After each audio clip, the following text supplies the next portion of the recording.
2 മണിക്കൂറോളം ഇരിങ്ങാലക്കുടക്കാരെ ഭീതിയിലാഴ്ത്തിയ ആനയെ തളച്ചു.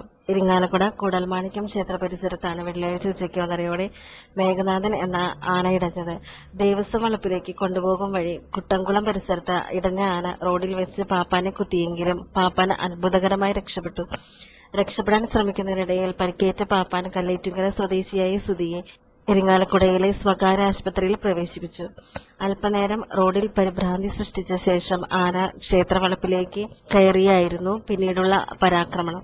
ഏറെ നേരത്തിന് ശേഷം പാപ്പാന്മാർ ആനയെ താൽക്കാലികമായി കയറ് കെട്ടി തളച്ചുവെങ്കിലും വീണ്ടും കയർ പൊട്ടിച്ച് ദേവസ്വം വളപ്പിൽ കുറെ നേരം ഇടഞ്ഞു നിന്നത് വീണ്ടും പരിഭ്രാന്തിയുണർത്തി.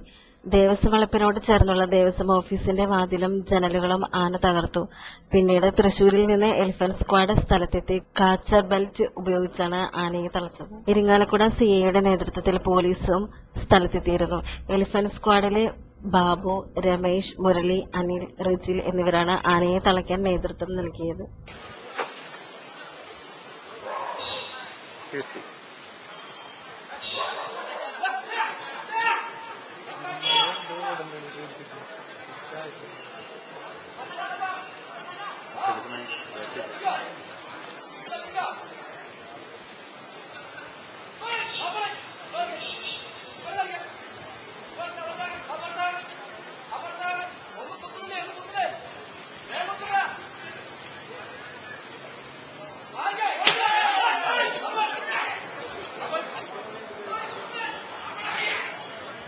കാര്യം വീട്ടില്ല